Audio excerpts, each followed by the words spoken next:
Hi friends, நாங்கள் ரீசெண்டாக ஆக்ரா போயிருந்தோம்னு சொன்னேன்ல. ஆக்ராவிலேருந்து தாஜ்மஹால்லாம் பார்த்துட்டு நெக்ஸ்ட்டு வந்து நாங்கள் ஜிடி எக்ஸ்பிரஸில் சென்னை வந்துட்டோம்.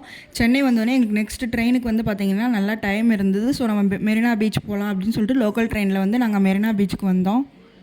மார்னிங் ஒரு 8க்குலாம் வந்து நாங்கள் மெரினா பீச்சுக்கு வந்துவிட்டோம். ஸோ செமையாக பசிச்சுது. கடை எதுவுமே இல்லை. பார்த்தா இந்த ஒரு கடை தான் இருந்தது. இந்த கடையிலுமே சூப்பராக இருந்தது சாப்பாடு. சிறுதானிய வகைகள் வச்சு தான் தோசை, பணியாரம், வடை, புட்டு இந்த மாதிரி நிறைய வந்து வெரைட்டி வச்சுருந்தாங்க. எல்லாமே சிறுதானியத்தில் செஞ்சது. சரி ட்ரை பண்ணலான்னு சொல்லிட்டு நாங்கள் சாப்பிட வந்துவிட்டோம். அங்கே வந்து அன்றைக்கி நாங்கள் போன அன்றைக்கி என்ன ஸ்பெஷல்னு பார்த்திங்கன்னா பாலக்கீரை தோசை வச்சுருந்தாங்க, கீரை வடை வச்சுருந்தாங்க.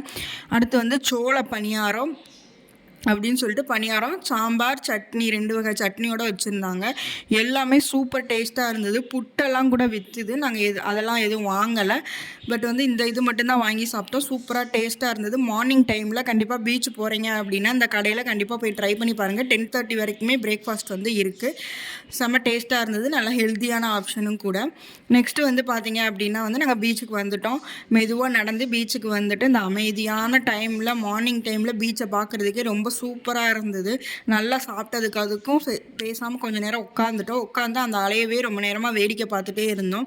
நெக்ஸ்ட்டு கொஞ்சமாக வந்து போய் கால் நனைச்சிட்டு நம்ம கிளம்பலாம் அப்படின்னு சொல்லிட்டு பிளான் பண்ணி உட்காந்துருந்தோம். அப்புறம் பார்த்திங்கன்னா குதிரை வண்டி வந்தது. குதிரை வண்டியை பார்த்தோன்னே வந்து பசங்களுக்கு ஆசை வந்துருச்சு. குதிரையில் கண்டிப்பாக போயே ஆகணும் அப்படின்னு சொன்னாங்க.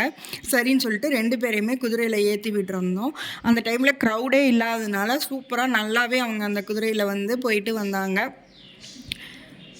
பீச்சு பக்கத்துலேயே கூப்பிட்டு போய் அவங்க அந்த அண்ணாவுமே ஃபோட்டோஸ்க்கு எல்லாத்துக்குமே வந்து எடுத்துக்கோங்க அப்படின்னு சொல்லி க்ரௌடு எதுவுமே இல்லாதனால நல்லாவே அந்த குதிரை எக்ஸ்பீரியன்ஸ் சூப்பராகவே இருந்தது அவங்களுக்கு. இதெல்லாம் பார்த்து முடிச்சுட்டு காலெல்லாம் நனைச்சிட்டு நாங்கள் வந்து பக்கத்துலேயே எம்ஜிஆர் சமாதி இருக்குல்ல, ஸோ போனதில்லை அப்படின்னு சொல்லிட்டு அங்கே போய் பார்த்துட்டு வரலாம் அப்படின்னு சொல்லிட்டு போனோம். அங்கே உள்ளே போனோடனே பார்த்திங்கன்னா நல்லா நீட்டாக மெயின்டைன் பண்ணியிருந்தாங்க. கார்டன் ஏரியாலாம் சூப்பராக மெயின்டைன் பண்ணியிருந்தாங்க. போய் எம்ஜிஆர் சமாதியை பார்த்துட்டு அன்றைக்கி வந்து பார்த்திங்கன்னா வெயிலே இல்லை, மேகமூட்டமாக இருந்ததுனால நாங்கள் நடக்கிறதுக்கு நல்லா அமைதியாக சூப்பராக இருந்தது. நாங்கள் 4 பேருமே பேசிக்கிட்டே நடந்துக்கிட்டு ஃபோட்டோஸ் எடுத்துக்கிட்டு இந்த மாதிரி தான் நடந்து போய்கிட்டு இருந்தோம். ரொம்பவுமே புது எக்ஸ்பீரியன்ஸாக இருந்தது, நல்லாவும் இருந்தது. ஸோ நெக்ஸ்ட்டு பார்த்திங்கன்னா எங்களுக்கு வந்தே பாரத் எக்ஸ்பிரஸ் இருந்தது. ஸோ அதுக்காக நாங்கள் கிளம்பிட்டோம். நெக்ஸ்ட் வீடியோவில் நம்ம வந்தே பாரத்தில் வந்த எக்ஸ்பீரியன்ஸ் வந்து கண்டிப்பாக நான் ஷேர் பண்ணியிருக்கேன். கண்டிப்பாக நம்ம சேனலை ஃபாலோ பண்ணி சப்ஸ்கிரைப் பண்ணிக்கோங்க. நெக்ஸ்ட் வீடியோவை பார்த்து எங்களுக்கு சப்போர்ட் பண்ணுங்கள். தேங்க்யூ.